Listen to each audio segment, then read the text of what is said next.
thanks very much to Ellie and Manal for really, I think, very, very insightful introductions to the question. Both in terms of the impact of the war that's going on at the moment, and how, as Manal rightly pointed out, this is very much part of a much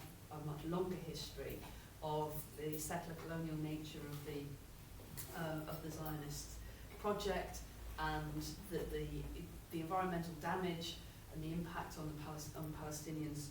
is intimately connected with that. It's not something that could be separated out as a kind of accidental bad effect, if you like, but it's actually structured into the way that the Israeli occupation in Palestine works. What I want to do is to zoom out and give a wider perspective, which is to look at the role that that particular political and economic project, the creation of the State of Israel and its settler colonial nature, fit into a wider system of imperialism in the region. I'm going to argue that what's happening in Palestine, over the last many decades, needs to be understood as an instance of a much broader process of the ways in which fossil capitalism works, and that has a direct link with the question of imperialism, and that what we see taking place in Palestine in terms of the genocide that's unfolding in Gaza, and the scale of resistance that we see on a global level in terms of mass movements that we see in the protests, for example, that's going on in London today, the huge numbers of people who have been involved in demonstrations and protests over this issue since October, makes it one of the most important examples of the relationship between structural relationship between war, capitalism, and climate disaster. In order to understand this at a systemic level, I'm going to argue that there are 3 points we need to take into consideration here. The first is that the Middle East was subjugated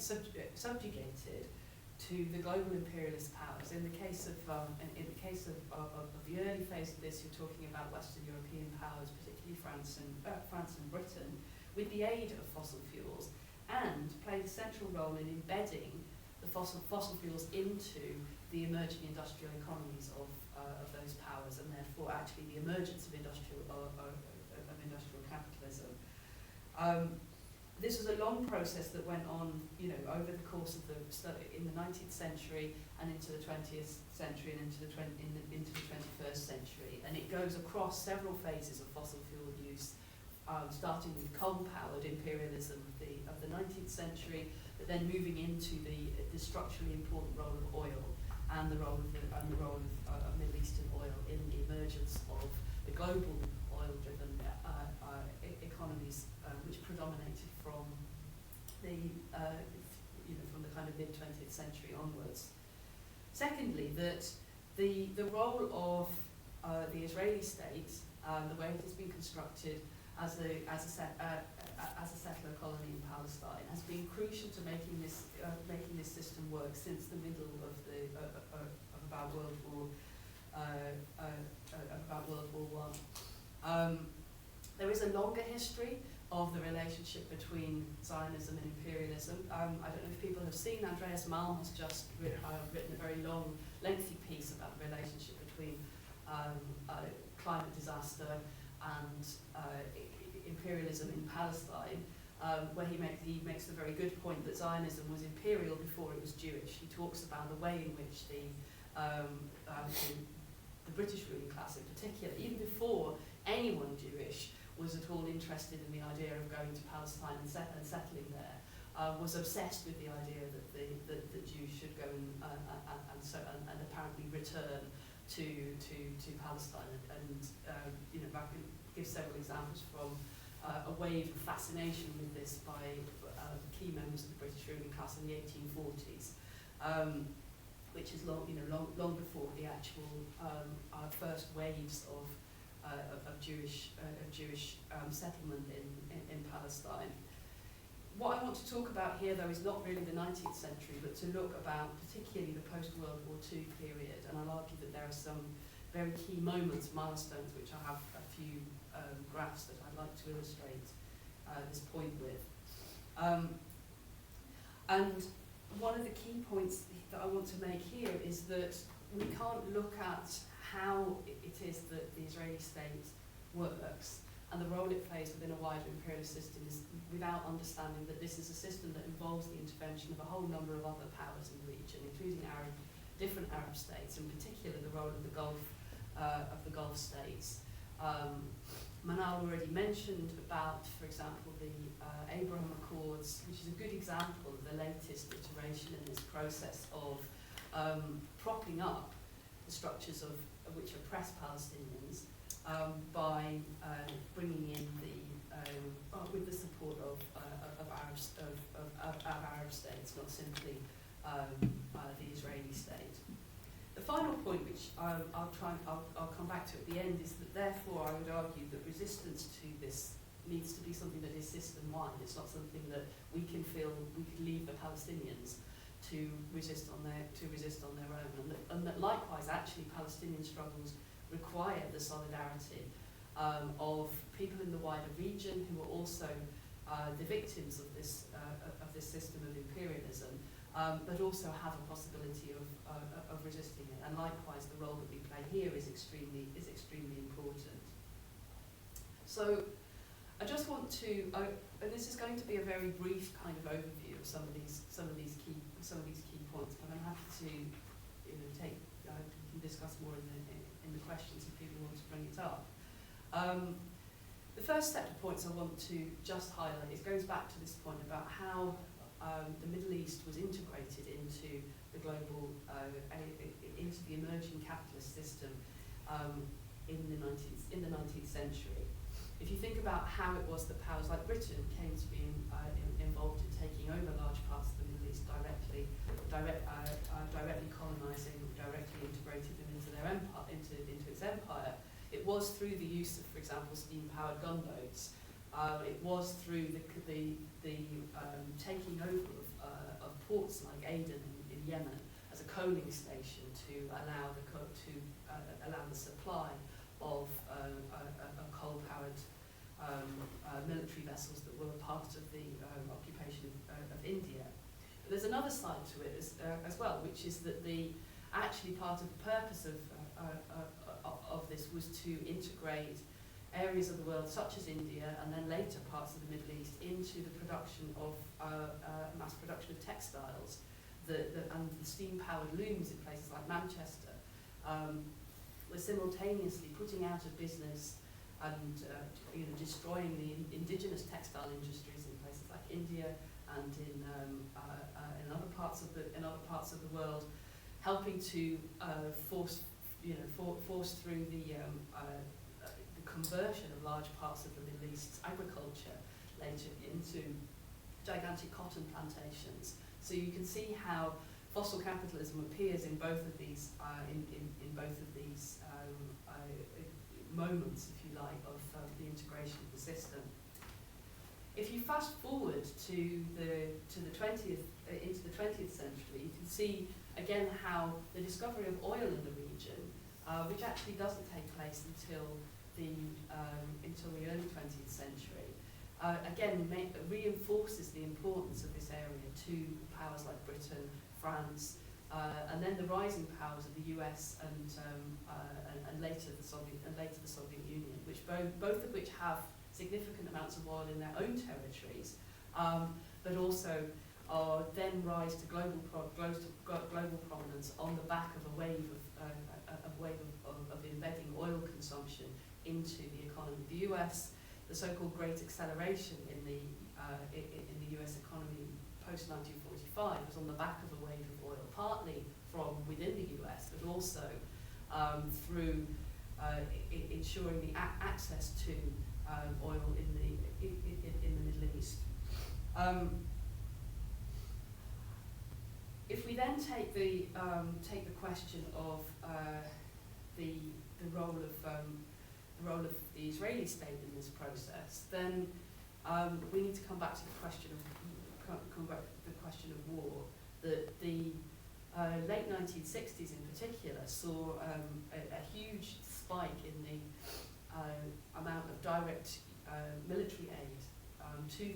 from the US to Israel, which is connected up with Israel's military victory over Arab states around Palestine, in particular Egypt and Syria, and the occupation of the West Bank and the Gaza Strip, which are seized by Israeli forces in 1967. This, of course, came on after 20 or so years after the dispossession of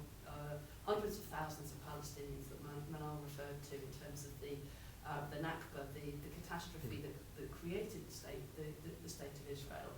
But it's in the late 1960s, particularly post-1967, that you see this military relationship with the US cemented through these huge inflows of arms. The role that the Israeli state plays in this process is very subconsciously as a watchdog for US interests in the region, and that relationship has continued since over the past half century. I want to mention here, though, one of the ways in which the dispossession of Palestinians has been structured into the creation of the oil industry in the region in some way quite unexpected ways, if you like. Palestine itself doesn't have within in the land areas large amounts of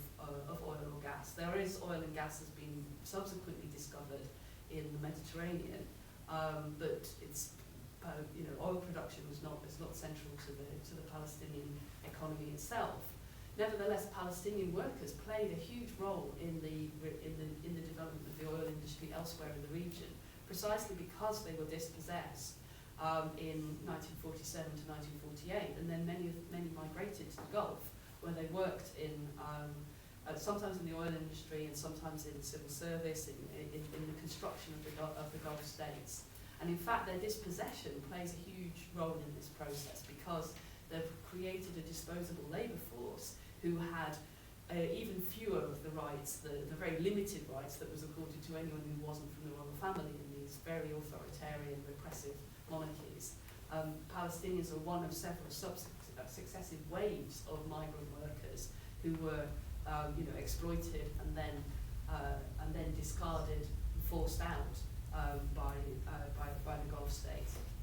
If you want just a very simple example of a nice example of the way in which this process is very deeply connected, Saudi Aramco, the major became the state Saudi oil producer, opened a recruiting office for workers in Beirut in 1947, within weeks of the Nakba happening, and recruit Palestinians from the refugee camps, and take them to Saudi Arabia to help build a new oil industry. So you can see how at several levels the question of Palestine is linked up with the question of climate and the oil industry. I just want to see if I can show you a couple of graphs. Sorry.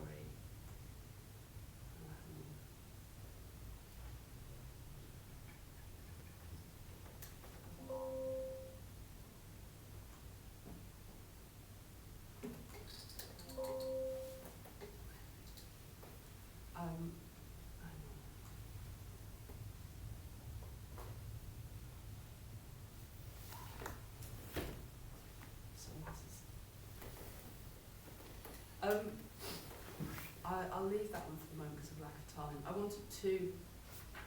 show you, if we fast forward now to the question of the impact of the oil reserves of the region,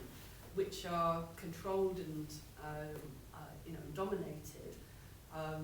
for the interest of both the major global imperialist powers and local states, of which the Israeli state is one, but also the states of the Gulf and so on. You can see the concentration of the impact of the some researchers have called carbon bombs. These are oil and gas fields which have at least a gigaton of carbon in them, and this is a visualization of the number of likely deaths that would occur as the result of the consumption of oil and gas in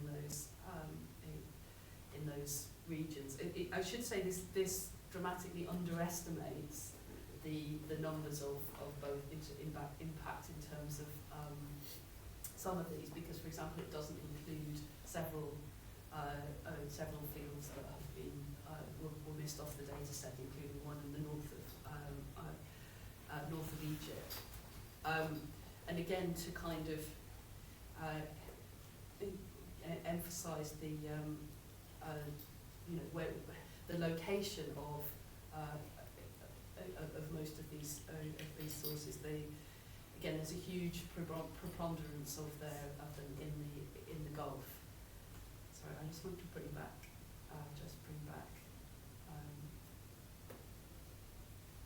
Manal. So just to finish on a couple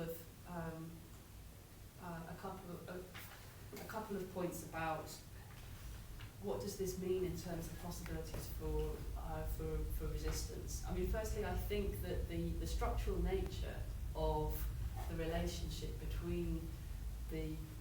role played by the Israeli state and its occupation and dispossession of the Palestinians in the global fossil fuel economy, I hope has come across clearly from the arguments that I've made today,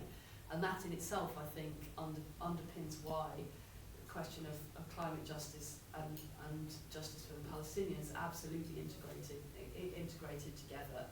And that's why I think the more that we can do to build those links of solidarity between the two movements, the movement for climate justice and the movement for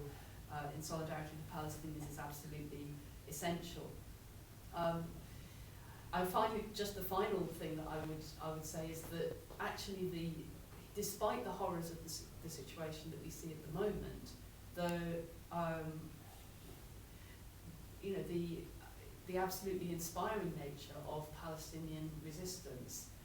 it comes out very, very clearly, and that one of the hopeful things that we've seen over the last few months is the numbers of people who've been prepared to come out, join protests, organise, even taking action of potentially refusing to work if it's going to make them complicit in genocide, starting to organise in their workplaces. And I hope that people here will be involved in the Day of Action that's coming up on the 1st of May, which is for the Day of Action for Palestine in the workplaces. This would be a very good opportunity to bring together people organising for climate justice and in solidarity with Palestinian liberation